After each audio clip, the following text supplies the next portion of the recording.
Let's check out OpenSCAD's built-in 3D objects. The cube function lets you draw rectangular 3D shapes and can be specified with either a single value, which creates a cube with equal sides, or you can explicitly specify the width, depth, and height. Doing this renders the cube in positive coordinate space along the x, y, and z axes. I'll change my cube to specify all 3 dimensions of the same size, and I'll change the height by increasing the z value. Cool, so that's our updated cube. It's really a cuboid, but the function is called cube. You can also use the center param to center the cube in the x, y, and z axes, which makes positioning things more convenient. We'll get more into positioning in future videos. In case you didn't know, I have my OpenSCAD configured with the automatic reload and preview option under the design menu, which ensures the 3D preview updates whenever I hit save. At this point, my brain is programmed to hit Command or Control S every time I make a change so I can trigger the preview render. If you don't have this setting enabled, you have to click the preview button to force the preview to render. Just wanted to call that out in case someone out there is stuck on this. Alright, let's try out the sphere function. Specifying an unnamed value defaults to being treated as the radius. For clarity, you can also specify r equals to define the radius. The sphere function centers itself by default, so there's no center parameter on this one. In general, I prefer using the diameter parameter over using radius. And in my example, if I want to keep the size the same, I just need to multiply the radius value by 2. Okay, let's check out the cylinder function. This one has several variants where half of them use radius versus diameter. Let's check out the first one without the type names, which uses radius. Okay, so first we have a height value, and then we can specify the radius for the top and another one for the bottom of the cylinder. This creates a cylinder that's centered in the x and y direction, but is entirely in positive z coordinate space. It sort of looks like it's sitting on top of the x-axis.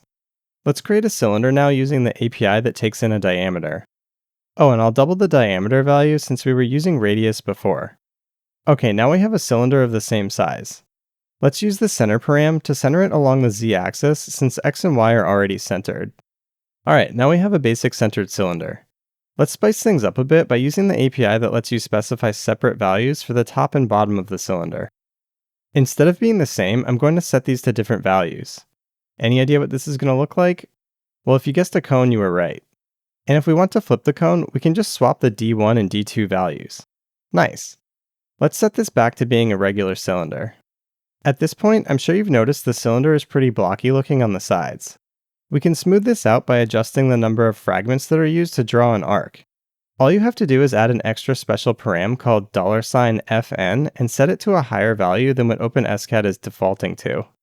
For example, I'll use a value of 100, and check out how it impacts the cylinder. Cool, right? I can set it even higher, and you can see that it even further smooths things out. You can also specify the FN value globally rather than on a specific function call. If I move this to the top of my file, it will apply to all function calls that generate arcs. Let's bring back a sphere, and we can prefix the cylinder with the % symbol to help us look inside of it and locate the sphere. Now I'll use the translate function to move the sphere to the top of the cylinder so we can clearly see both shapes at the same time. We'll dive deeper into the translate function in future videos. Okay, now we can see both shapes at the same time. Let's smooth out the sphere just like how we did for the cylinder.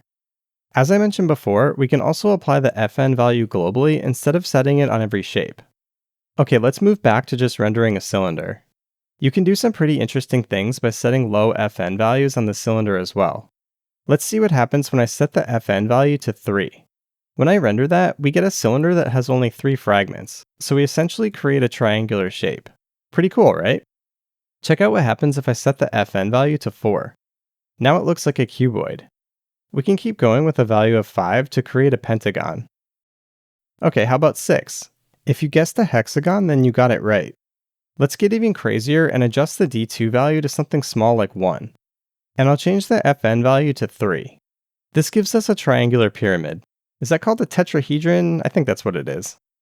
We can bump the FN value to 4, and now we have a proper pyramid. You can do some pretty powerful stuff with just the basic 3D shapes that I've demonstrated in this video. Let's wrap things up by taking a look at how we can subtract one shape from another. We'll start off with a simple cube, and we'll render a cylinder of the same height that's centered within it. We can use that % symbol again to look inside the cube to see the cylinder. Then we can wrap those two objects in a call to the difference function, which treats the first object as the primary object, and any objects after that will be subtracted from it. To view this properly, you have to remove the percent symbol that I used to inspect the objects. Cool. You can faintly see that the cylinder has been removed from the center of the cube. The only issue is that it has a weird rendering artifact on the edges because the cube and the cylinder are exactly the same height. I usually clean this up by adding a little extra height to the cylinder so that it pokes out of the cube a bit. Since it's centered, adding a value of 1 ends up being rendered as 0.5 on the top and 0.5 on the bottom.